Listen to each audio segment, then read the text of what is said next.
4 அமெரிக்கர்களில் ஒரே ஒருவர் மாத்திரம்தான் ஈரானோடு தற்போது செய்யப்பட்டிருக்கக்கூடிய இந்த ஒப்பந்தம் பயனுள்ளதாக அமையும் என்று கருதுகிறார்கள். 4ல் 3 பேர் இந்த ஒப்பந்தத்தினால் அமெரிக்காவுக்கு எந்த பலனும் இல்லை என்றுதான் நம்புகிறார்கள் என்கிற செய்திகள் வெளியாகி இருக்கிறது. அமெரிக்காவே வந்தாலும் எங்களை அவர்களால் வீழ்த்த முடியாமல் போய்விட்டது என்பதை நாங்கள் நிரூபித்திருக்கிறோம் என்கிறார் முகமது பாகர் ஹலீபாப் அவர்கள் இன்றைக்கு அசர்பைஜான்ல நடைபெற்ற ஒரு முக்கியமான நிகழ்வுல மாநாட்டில் பேசுகிற நேரத்தில். அதே நேரத்தில் தான் ஆனால் 60 நாட்களுக்கு பிறகு நாங்கள் கண்டிப்பாக அதற்கு ஒரு டோல்கேட் போடுவோம், உங்ககிட்ட பணம் வசூலிப்போம், அதை நாங்கள் பேச்சுவார்த்தையில் முடிவுக்கு கொண்டு வந்துருவோம் ஈரான் சொல்லியிருக்கக்கூடிய சூழல்ல இன்றைக்கு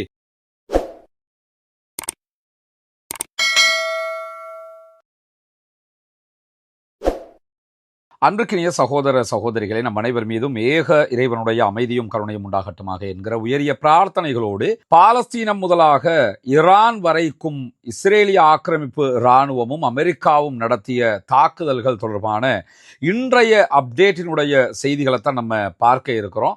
இன்றைக்கு வெளியாகி இருக்கக்கூடிய தகவல்கள் பிரகாரமும் தொடர்ச்சியாக ஈரான் அமெரிக்கா இடையிலான ஒப்பந்த நீட்டிப்பு நடைபெற்று வருகிறது. இதே நேரத்தில் இந்த ஒப்பந்தத்தை எப்படியாவது சீர்குலைத்து விட வேண்டும், இந்த ஒப்பந்தம் நிலைத்து விடக்கூடாது என்பதில் இஸ்ரேல் மிக கவனமாக செயல்பட்டு வருகிறது என்கிற செய்திகள் இன்றைக்கும் வெளியாகி இருக்கிறது.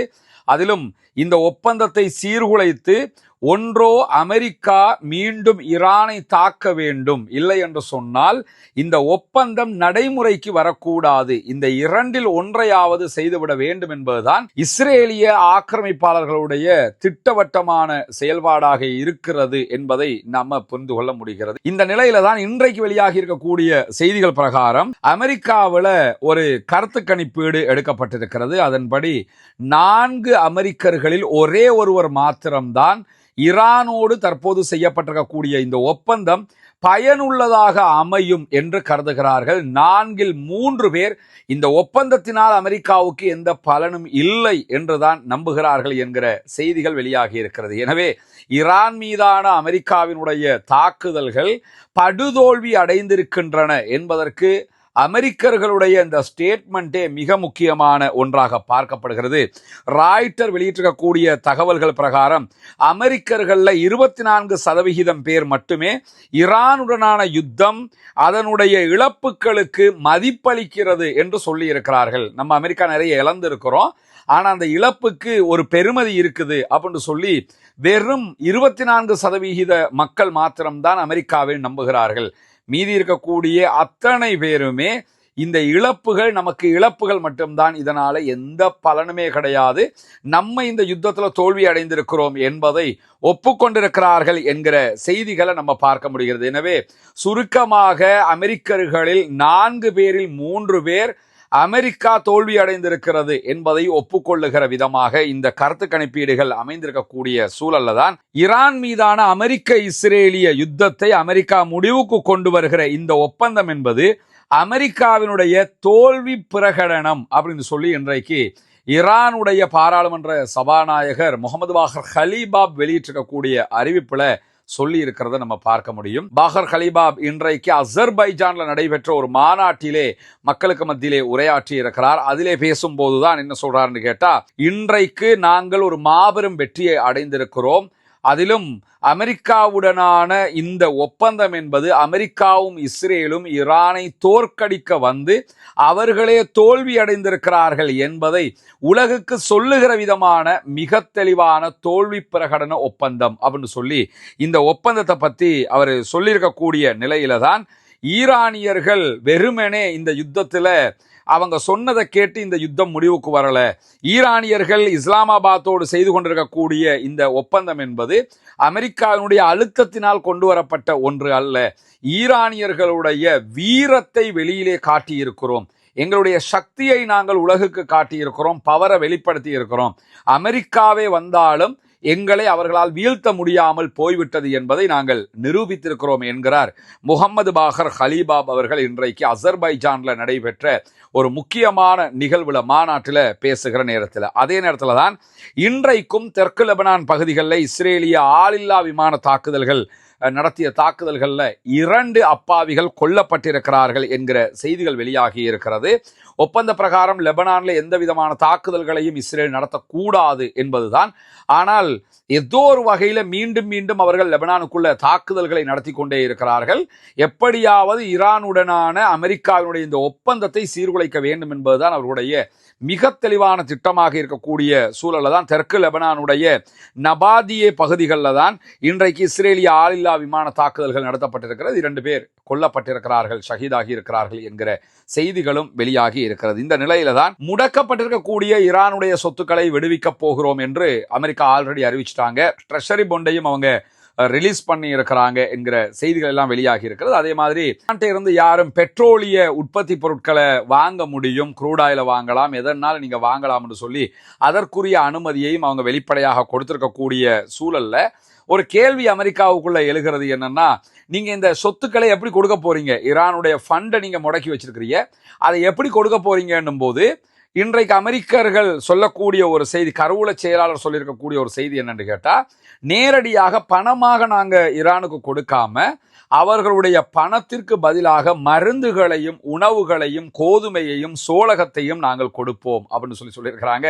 அமெரிக்க அதிபர் டொனால்ட் ட்ரம்ப்பும் இதை சொல்லியிருக்கிறார். நாங்க ஈரானுக்கு காசை கொடுக்க மாட்டோம், இங்க இருக்கிற சோளகம், இங்க இருக்கக்கூடிய உணவுப் பொருட்கள், மருந்து இதுகளைத்தான் கொடுப்போம். அப்ப அது அவங்களுக்கு பலன் அளிக்குமா இல்லையா அப்படின்னு சொல்லியிருக்கிறாங்க. ஆனா பேச்சுவார்த்தையில திட்டவட்டமாக ஈரான் சொல்லிட்டு என்னன்னு கேட்டா, நீங்க எங்களுக்கு பணத்தை பணமா தான் தரணும், உங்ககிட்ட இருக்கிற பொருளாக எங்களுக்கு அதை தர சொல்லி நாங்க கேட்கலன்னு சொல்லியிருக்கிறாங்க. எனவே இப்ப என்னன்னா, காசா கொடுத்தா நமக்கு நஷ்டம் தானே, பொருளாக கொடுத்துட்டோம்னு சொல்லி சொன்னா லாபம்ங்கிற விதத்துக்கு அமெரிக்கா யோசித்தாலும் அதை ஏற்றுக்கொள்ள முடியாது என்று சொல்லி மிக தெளிவாக ஈரான் அறிவித்திருக்கிறது. ஈரானுடைய முதல் கட்ட சொத்து விடுவிப்பு கத்தர் வழியாகத்தான் நடைபெற இருக்கிறது. கத்தர்ல 6 பில்லியன் அமெரிக்க டாலர்கள் பெறுமதியான சொத்துக்கள் முடக்கப்பட்டிருக்கிறது. அந்த சொத்துக்கள் தான் முதல் கட்டமாக விடுவிக்கப்பட இருக்கிறது. அதே நேரம் துபாயில கிட்டத்தட்ட 10 பில்லியன் அமெரிக்க டாலர்கள் பெறுமதியான சொத்துக்கள் இருக்கிறது. அவற்றையும் விடுவிப்பதற்கு துபாயும் ஒப்புக்கொண்டிருக்கக்கூடிய செய்திகளும் வெளியாகி வரக்கூடிய இந்த நிலையில தான் பாலஸ்தீனர்கள் மீதான இஸ்ரேலிய ஆக்கிரமிப்பு ராணுவம் தொடர் தாக்குதல்களை நடத்தி வருகிறது. வறுமையில் சிக்கியிருக்கிறது பாலஸ்தீனம். உண்ண உணவில்லை, எடுப்பதற்கு மருந்துகள் இல்லை, உடுப்பதற்கு ஆடைகள் இல்லை, குடிப்பதற்கு சுத்தமான தண்ணீர் இல்லை. இப்படி பலவிதமான ஒரு நெருக்கடி, உலகத்தில் எந்த மக்களும் சந்திக்காத ஒரு பாரிய நெருக்கடியை தற்போது பாலஸ்தீனம் சந்தித்து வரக்கூடிய சூழல்ல தான் இஸ்ரேல் காசாவினுடைய சேஃப்டி ஜோன் மேலே இன்றைக்கு அட்டாக் பண்ணியிருக்கிறாங்க. காசா பகுதியில் இருக்கக்கூடிய பாதுகாப்பு மண்டலத்தின் மீது அநியாய அக்கிரம தாக்குதலை இன்றைக்கு இஸ்ரேல் நடத்தி இருக்கிறது என்கிற செய்திகள் வெளியாகி இருக்கிறது. அதே நேரம் இதற்கு எதிராக பாலஸ்தீன விடுதலை அமைப்பும் கண்டனத்தை வெளியிட்டிருக்கிறது. எப்பொழுதும் போல் நாங்கள் அமைதியாகவே இருக்க மாட்டோம் என்றும் சொல்லியிருக்கிறார்கள். இஸ்ரேல் மீண்டும் ஒரு யுத்தத்தை எப்படியாவது காசாவுக்குள்ள இல்லாட்டி சவுத் லெபனான்ல எங்கேயாவது உண்டாக்கிக்கிறணுங்கிறதுல கவனமாக இருக்கிறாங்க. அப்படி வந்தால் தான் அவர்கள் தேர்தலில் ஜெயிக்க முடியும் என்பதற்காக இந்த அநியாயத்தை மீண்டும் மீண்டும் செய்து வரக்கூடிய சூழல்ல தான் ஹொர்முஸ் நீர்ப்பரப்பு ஓபன் பண்ணப்பட்டிருக்கக்கூடிய சூழல்ல அதுல போகிற கப்பல்களுக்கு பணம் வசூலிக்கப்படும் என்கிற செய்திகள் வெளியாகி கொண்டே இருக்கிறது. ஆனால் ஈரான் திட்டவட்டமா சொல்லிட்டாங்க, 60 நாட்களுக்கு எந்த காசும் நாங்க வசூல் பண்ண மாட்டோம், டோல்கேட் கிடையாதுன்ட்டாங்க. 60 நாட்களுக்கு நீங்க ஃப்ரீ ஆஃப் சார்ஜ், இதுக்கு முன்னாடி போயிட்டு வந்த மாதிரியே போய் வந்துக்கலாம். ஆனால் 60 நாட்களுக்கு பிறகு நாங்கள் கண்டிப்பாக அதற்கு ஒரு டோல்கேட் போடுவோம், உங்ககிட்ட பணம் வசூலிப்போம், அதை நாங்கள் பேச்சுவார்த்தையில் முடிவுக்கு கொண்டு வந்துருவோம்லாம் ஈரான் சொல்லியிருக்கக்கூடிய சூழல்ல இன்றைக்கு அமெரிக்க அதிபர் டொனால்ட் ட்ரம்ப் விடுத்திருக்கக்கூடிய செய்தியில் என்ன சொல்றாருன்னு கேட்டா, ஈரான் எங்களிடம் ஹொர்முஸுக்கு நாங்க பணம் வசூலிக்க மாட்டோம் என்று சொல்லி இருக்கிறார்கள் சொல்றாரு. உண்மைதான், இந்த 60 நாளைக்கு நாங்கள் எந்த காசும் எடுக்க மாட்டோம் என்று சொல்லியிருக்கிறாங்க. அதைத்தான் தற்போது ஈரான் உடைய செய்தியாக அமெரிக்க அதிபர் டொனால்ட் ட்ரம்ப்பும் சொல்லி இருக்கிறார். இதே நேரம் இந்த 60 நாட்களுக்குள்ளாக ஈரான் பணம் வசூலித்தால், டோல்கேட் போட்டு காசை வசூலிச்சாங்கன்னா மீண்டும் யுத்தம் ஆரம்பிக்கும், நாங்க ஈரான் மேல தாக்குதல் நடத்துவோம் என்று சொல்லி இருக்கிறாரு. ஆனா இப்படி சொல்லத்தான் முடியும், இனிமே அந்த இடத்துக்கு அமெரிக்க அதிபர் போக மாட்டார் என்பது மிக தெளிவாக தெரியக்கூடிய சூழல் தான் தற்போது இருக்கக்கூடிய நிலையில இன்றைக்கு வெளியாகி இருக்கக்கூடிய இன்னும் ஒரு முக்கியமான செய்தியில இஸ்ரேலிய ஆக்கிரமிப்பு அரசாங்கத்தினுடைய பாதுகாப்பு அமைச்சர் வெளியிட்டிருக்கக்கூடிய ஒரு கருத்துல என்ன சொல்றாருன்னு கேட்டா, அமெரிக்காவே சொன்னாலும் தெற்கு லெபனான்ல இருந்து இஸ்ரேலிய ஆக்கிரமிப்பு ராணுவம் வெளியேறாது என்று சொல்லி அமெரிக்காவுக்கு எதிராகவே அவர் கருத்து சொல்லியிருக்கக்கூடிய காட்சிகளை நம்ம பார்க்க முடியும். அமெரிக்கா தெற்கு லெபனான்ல தாக்குதல்களை நிறுத்த வேண்டும் இஸ்ரேல் என்று சொல்லுகிறது. அதே போன்று அங்கிருக்கக்கூடிய இஸ்ரேலிய ஆக்கிரமிப்பு ராணுவம் மொத்தமாக வெளியேற வேண்டும் என்று சொல்கிறது. இஸ்ரேலை பொறுத்தவரையில் அவங்க இதை ரசிக்கலை. ஏன்னு கேட்டா இப்படி வெளியேறிட்டாலே இஸ்ரேல் தோத்ததுங்கிறது கன்ஃபார்ம் ஆயிடுச்சு. ஈரான்ல தோத்துட்டாங்க, லெபனான்ல தோத்துட்டாங்க, காசாவில் தோத்துட்டாங்க, தேர்தலையும் தோத்துருவாங்கிறதுனால அமெரிக்காவே சொன்னாலும் நாங்கள் வெளியேற மாட்டோம் என்கிறார் இஸ்ரேலுடைய பாதுகாப்பு அமைச்சர். அதை தொடர்ந்து அவர் என்ன சொல்றாருன்னா, 2 லட்சம் மக்கள் மீண்டும் தெற்கு லெபனான்ல குடியேற முடியாத நிலையை உருவாக்கி இருக்கிறோம் அப்படிங்கிறாரு. அதாவது மீண்டும் நீங்க 2 லட்சம் பேர்னா லெபனான் மக்கள் திரும்ப சவுத் லெபனானுக்கு வந்து நீங்க வாழ்றதை நினைச்சு கூட பார்க்க முடியாது, நாங்க அதுக்கு உங்களுக்கு ஒத்துழைப்பு தரவே மாட்டோம் அப்படின்னு சொல்லியும் இன்றைக்கு சொல்லியிருக்கக்கூடிய செய்தியை நாம பார்க்க முடியும். ஆனால் ஒப்பந்த பிரகாரம் அவர்கள் தெற்கு லெபனான்ல இருந்து வெளியேறி தான் ஆகணும். அமெரிக்கா சொன்னாலும் நாங்க கேட்க மாட்டோம்னு இப்படி பேசலாமே தவிர யதார்த்தமாக அவர்களால் அதை செயலாற்றுவதற்கு முடியாமல் போகும். அமெரிக்கா இல்லைன்னா இஸ்ரேல் இல்லைன்னு அமெரிக்க அதிபர் சொன்னதுதான் நிஜமானது என்பது உலகத்திற்கே தெரியும் என்கிற செய்திகளுக்கு மத்தியில தான் ஐக்கிய அரபு அமீரகத்தினுடைய அமீரோடு ஜனாதிபதியோடு இன்றைக்கு மார்க்கோ ரூபியோ மீண்டும் பாதுகாப்பு உடன்பாட்டை வலியுறுத்தி இருக்கிறார். அமெரிக்காவினுடைய மிக முக்கியஸ்தராக இருக்கக்கூடிய மார்க்கோ ரூபியோ தற்போது மத்திய கிழக்கு நாடுகளுக்கெல்லாம் இப்ப சுற்றுப்பயணம் மேற்கொண்டு வர்றாரு. என்னன்னா, ஈரானோட ஒரு சண்டை பிடிச்சிட்டோம், ரொம்ப தோல்விதான், கேவலமான அடிதான், எங்களுக்கு உங்களால் காப்பாற்ற முடியாம தான் போயிடுச்சு, அதுக்காக எங்களை விட்டு போயிடாதீங்க. அந்த அமெரிக்காவுடைய வேலையை பாருங்க. பழங்காலத்துல மன்னர்கள் என்ன பண்ணுவாங்கன்னு கேட்டா, ஒரு ஏரியாவை போய் படையெடுத்து பிடிச்சிட்டாங்கன்னு சொன்னா அங்க இருக்கக்கூடிய சிற்றரசுகள் இருக்குமா இல்லையா, சின்ன சின்ன மன்னர்கள் ஒரு ஏரியாவுக்கு அப்படி சிற்றரசுகளா வச்சுக்கிட்டு இருப்பாங்கல்ல, அவங்க கிட்ட சொல்லி என்ன பண்ணுவாங்கன்னு கேட்டா, நாங்க உங்களுக்கு ஒன்றும் பண்ண மாட்டோம், நீங்க எங்களுக்கு கப்பம் கட்டணும் அப்படின்றவாங்க. வருஷத்துக்கு அல்லது மாசத்துக்கு நீங்க இவ்வளவு எங்களுக்கு தரணும், தந்துட்டா நீங்களே உங்களோட பகுதியை ஆண்டுக்கறலாம், இந்த மாதிரி கொடுத்துருப்பாங்க. இந்த மாதிரி அமெரிக்கா அரபு நாடுகள்கிட்ட, இந்த வளைகுடா நாடுகள்கிட்ட, சவுதி உட்பட எல்லாத்தையுமே செஞ்சிருக்கக்கூடிய ஒப்பந்தம் என்னன்னு கேட்டா, உங்களை நாங்கள் காப்பாற்றுவோம், உங்களை எங்கள் ஆயுதத்தை கொண்டு பாதுகாப்போம், எங்கள் இராணுவத்தை கொண்டு பாதுகாப்போம், எனவே நீங்கள் எங்களுக்கு பணம் தரணும். இதை வச்சு தான் அவங்க வந்து ஆயுத பிஸ்னஸ் பண்ணுறது எல்லாமே பண்ணுறது. ஆனால் இந்த யுத்தத்தில் அவங்க ஈரான்கிட்ட இருந்து அரபு நாடுகளை பாதுகாக்க முடியாமல் போயிடுச்சு என்பது நமக்கு தெரியும். இப்போ எப்படியாவது வந்து ஈரானோட இவங்க போயிடக்கூடாது. அரபு நாடுலாம் ஆல்ரெடி முடிவெடுத்தாங்க, நம்ம ஈரானோட பேசுகிறதான்னு முடிவெடுத்தாங்க. இந்த நிலையில தான் மார்க்கோ ரூபியோ உடனே அவசரப்பட்டு மத்திய கிழக்குக்கு வந்து ஒவ்வொரு தலைவர்களாக சந்திக்கிறாரு. நம்ம உங்களை காப்பாற்றுவோம், நீங்கள் அப்படி நினைச்சிடாதீங்க, இந்த ஓர் சும்மா அப்படி இப்படி நடந்திருக்குது, உங்களை நாங்கள் எப்பயும் காப்பாற்றுவோம், இந்த ஓர்லேயே உங்களுக்கு காப்பாற்ற முடியலன்னா எந்த ஓரில் தான் காப்பாற்ற போறீங்க என்கிற கேள்வி இருக்கக்கூடிய சூழல்ல அரபு நாட்டு மன்னர்களை மீண்டும் மடையர்களாக்குகிற காரியத்தில் களமிறங்கி இருக்கிறது அமெரிக்கா என்கிற செய்திகளுக்கு மத்தியில தான் இன்றைக்கு பஸ்ஸாம் நாயிம் என்கிற பாலஸ்தீன விடுதலை போராட்ட அமைப்பினுடைய பொறுப்பாளரோடு ஈரானுடைய வெளிவிவகார அமைச்சர் அப்பாஸ் அராக்சி பேச்சுவார்த்தைகளை நடத்தி இருக்கிறார்.